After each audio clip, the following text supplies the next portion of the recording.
যাচ্ছি এবং জাতীয় নাগরিক পার্টি এই মুহূর্তে তার প্রথম লক্ষ্য হচ্ছে তার সাংগঠনিকভাবে কার্যক্রম বিস্তৃত করা, তৃণমূলে সাংগঠনিক কার্যক্রম বিস্তৃত করা এবং নিবন্ধন নিতে যেই ধরনের শর্তাবলী। এ পর্যায়ে বক্তব্য রাখবেন আমাদের জাতীয় নাগরিক পার্টির আহ্বায়ক জনাব নাহিদ ইসলাম।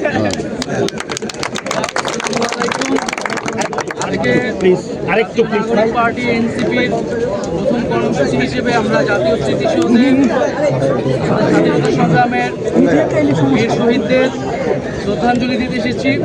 আজকে থেকে আমাদের যে আনুষ্ঠানিক কর্মসূচি শুরু হলো, জাতীয় নাগরিক পার্টি এনসিপির পক্ষ থেকে সারা দেশের সকল মানুষকে শুভেচ্ছা জানাচ্ছি। আমাদের এই ভূখণ্ডের জনপদের মানুষের যে লড়াইয়ের ইতিহাস রয়েছে, 1947 সালের আজাদির লড়াই থেকে শুরু করে 1971 সালের মহান স্বাধীনতা সংগ্রাম এবং 2024 সালের ছাত্র জনতার গণ অভ্যুত্থান, এই সকল লড়াইয়ের আকাঙ্ক্ষাকে ধারণ করেই আমরা নতুন বাংলাদেশ বিনির্মাণ করব এবং সেই লক্ষ্যে এনসিপি কাজ করে যাচ্ছে। এবং আমরা বলেছি যে 1971 সালে মুক্তিযুদ্ধের মধ্য দিয়ে আমরা একটি স্বাধীন রাষ্ট্র পেলেও আমাদের যে সার্বভৌমত্ব, সেই সার্বভৌমত্ব বারবার হুমকির মুখে পড়েছে। আমাদের যে গণতান্ত্রিক প্রতিষ্ঠানসমূহ বারবার ভেঙে পড়েছে। আমরা একটি গণতান্ত্রিক সংবিধান গড়ে তুলতে পারিনি। একটি একদলীয় সংবিধানের মাধ্যমে ফ্যাসিজম এবং একদলীয় স্বৈরতন্ত্রের বীজ বপন করা হয়েছিল। ফলে আমরা বলেছি যে একটি নতুন প্রজাতন্ত্র আমাদের করতে হবে এবং তার জন্য একটি নতুন সংবিধান এবং গণপরিষদ নির্বাচনের প্রয়োজন। সেই জায়গা থেকে আমরা সেকেন্ড রিপাবলিকের কথা বলেছি এবং আমরা সেই লক্ষ্যে কাজ করে যাচ্ছি।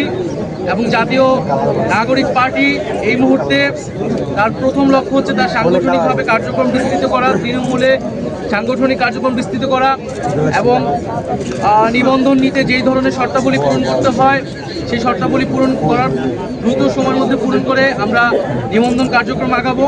এ মাসের মধ্যে আমরা আমাদের গঠনতন্ত্র যে প্রণয়নের কাজ, সেই প্রণয়নের কাজটি আমরা শুরু করব এবং আমাদের আজকের এই স্মৃতিসৌধে শ্রদ্ধাঞ্জলি নিবেদনের পরে আমরা রায়ের বাজার যাব, যেখানে আমাদের যে জুলাই অভ্যুত্থানে যারা শহীদ হয়েছে সেই শহীদদেরকে আমরা শ্রদ্ধা নিবেদন করব। শহীদদের প্রতি আমাদের যে 71-এর শহীদ এবং জুলাইয়ের শহীদ, তাদের প্রতি শ্রদ্ধা নিবেদন করেই, তাদের আত্মত্যাগকে স্মরণ করেই আমরা আমাদের যাত্রা শুরু করছি। গণতান্ত্রিক প্রক্রিয়াকে বারবার দীর্ঘায়িত করা হয়েছে। আমাদের এবার যাতে আর দীর্ঘায়িত না হয়, 24-এর গণ অভ্যুত্থান যাতে ব্যর্থ না হয়, পুরনো সংবিধান এবং পুরনো শাসন কাঠামো রেখে একটি নতুন বাংলাদেশ বিনির্মাণ সম্ভব নয়।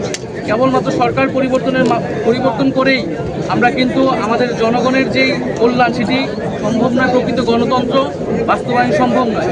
সেজন্য আমরা বলছি যে আমরা যেহেতু এই 24 সালে গণ অভ্যুত্থান হয়েছে, ছাত্র জনতা রক্ত দিয়েছে, আমরা কেবল সরকার পরিবর্তন নয় বরং শাসন কাঠামো সহ পুরো সাংবিধানিক পরিবর্তন করে নতুন একটি বাংলাদেশের যাত্রা শুরু করতে চাই, যেখানে প্রকৃত গণতন্ত্র, ইনসাফ এবং সাম্য নিশ্চিত করা সম্ভব হয়।